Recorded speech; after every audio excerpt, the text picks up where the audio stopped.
আসসালামু আলাইকুম। প্রযুক্তি দিন, দিন এগিয়ে যাচ্ছে। মানুষের জীবনযাত্রা অনেকটা সহজ হচ্ছে। তাই বলে কি মানুষ বিপদের সম্মুখীন হচ্ছে না? হ্যাঁ, অবশ্যই। প্রযুক্তি বাড়ার সাথে, সাথে কিন্তু মানুষের বিপদও বেড়ে যাচ্ছে।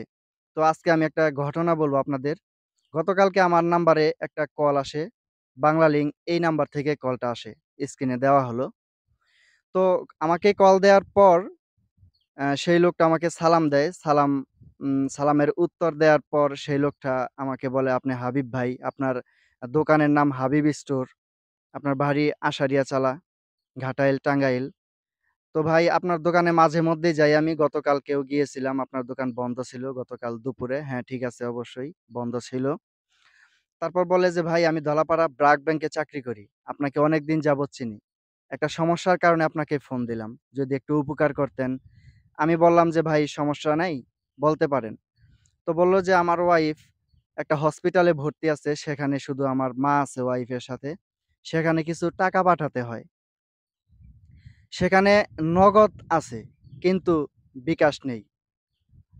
আমার বিকাশে টাকা আছে, নগদে টাকা নেই। আপনি যদি নগদে কিছু টাকা দিতেন, আমি আপনার বিকাশ নাম্বারে দিয়ে দিতাম।" তারপরে বললাম যে, "ভাই আমাদের এদিকে নগদ চলে না। আপনি যেকোনো উপায়ে বিকাশেই পাঠাই দেন।" পরে বলল যে, "অনেক খোঁজাখুঁজি করছি ভাই। খুব সমস্যার মধ্যে আছি।" কান্না জড়িত কণ্ঠে আমাকে বলতেছে। তারপরে বললাম, "ভাই দেখি আমি খোঁজ নিয়ে দেখি।" অনেক খোঁজাখুঁজির পর এক জায়গায় নগদে টাকা পাইলাম। পরে সেই ভাইকে ফোন দিলাম, "ভাই আপনি আমার বিকাশে টাকা পাঠাই দেন। আমি আপনার নগদে পরে পাঠাচ্ছি।" পরে বলল যে, "ঠিক আছে ভাই পাঠাই দিচ্ছি।" পরে ১ মিনিট পর দেখলাম একটা মেসেজ আসছে। আমার দোকানে মানুষ ছিল ৩-৪ জন। তো আমি সেই মেসেজ চেক করব সেই মুহূর্তে সেই নাম্বার থেকে ফোন আসছে। ফোন দিয়ে বলতেছে যে, "ভাই মেসেজ পেয়েছেন?" আমি বললাম যে, "হ্যাঁ ভাই মেসেজ পাইছি।" বলল যে, "ভাই আপনার নাম্বারে টাকা গেছে। প্লিজ একটু তাড়াতাড়ি করে টাকাটা পাঠায় দেন।" আমি বললাম যে, "ভাই ফোনটা আগে আমাকে চেক করতে দেন।" বলল যে, "ভাই সিউর থাকেন টাকা পাইছেন।" আ লোকটার নাম বলছিল দলাপাড়া ব্র্যাক ব্যাংকে চাকরি করেন। উনার নাম বলছিল মামুন। তো আমি বললাম, "মামুন ভাই আগে আমাকে চেক করতে দেন।" পরে বলল যে, "ভাই এতই অবিশ্বাস করতেছেন, আপনাদের এলাকায় এতদিন যাবৎ চাকরি করি।" আমি বললাম, ভাই এখানে টাকা পয়সার বিষয়। বিশ্বাস অবিশ্বাসের কিচ্ছু যায় আসে না।" পরে আমি আ মানে আমাকে খুব কান্না জড়িত কণ্ঠে কথাগুলা বলতেছিল। আমার সন্দেহটা আরো বেড়ে গেল। বলে, "ভাই লাইন কাটবেন না। প্লিজ দয়া করে লাইনেই থাকেন। আমি নাম্বারটা বলি আপনি পাঠাই দেন।" আমার সন্দেহটা আরো দ্বিগুণ বেড়ে গেল। যদিও সন্দেহর তীরটা আমার ১ম দিকেই ছিল। তারপরে আমি লাইনটা কেটে দিয়ে ফোন চেক করি। সেই মুহূর্তে আমার বিকাশ অ্যাকাউন্টে ৳২৬,০০০। তো উনি যদি ১০,০০০ দেয় তাহলে ৳৩৬,০০০ যোগ হবে। কিন্তু বিকাশ থেকে কোনো মেসেজ আসে নাই। এই নাম্বার থেকে এই মেসেজটাই আসছে যেটা আপনাদের সামনে স্ক্রিনে তুলে ধরলাম। আমার ফোনে টাকা আসবো ১০,০০০ যোগ হয়ে ৩৬,০০০ হবে।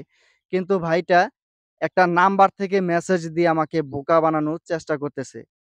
তারপর আমি সেই নাম্বারে কল দিতে চেষ্টা করি, কল যায় না। ১ মিনিট পর ওই লোকটা আমাকে ফোন দিয়ে বলে, "ভাই টাকা পাইছেন?" আমি বললাম যে, "ভাই কতদিন যাবৎ এই ব্যবসায় নামছেন?" এটা বলে লাইনটা কেটে দেয়। তো যাই হোক আমি কথাগুলো আপনাদেরকে আমি অনেক, অনেকদিন যাবৎ ব্যবসা-বাণিজ্য করি। এগুলার সম্মুখীন মাঝে মধ্যেই হই। তো আপনারা যারা বিকাশ বা অন্য ব্যাংকিং মাধ্যমে মোবাইল ব্যাংকিং এর মাধ্যমে লেনদেন করেন তারা একটু সাবধানে থাকবেন। প্রতারণা কিন্তু এভাবেই করে না। অনেকবার করে। অনেক আ মাধ্যমে করে। আমার দোকান থেকে এক প্রতারক ৳৫,০০০ নিয়েছিল আমাকে বোকা বানিয়ে। আমি বোকা হয়েছিলাম। তাই সবাই একটু সাবধানে থাকার চেষ্টা করবেন। প্রতারক নানানভাবে আপনাকে ফোন দেওয়াটার চেষ্টা করবে। বিশেষ করে বর্তমানে বয়স্ক ভাতা, বিধবা ভাতা, তারপরে প্রতিবন্ধী ভাতা এগুলা কিন্তু মানুষ এই মানুষদেরকে কিন্তু বর্তমানে বেশি টার্গেট করা হচ্ছে। কারণ তারা বোকা-শোকা হয়ে থাকে।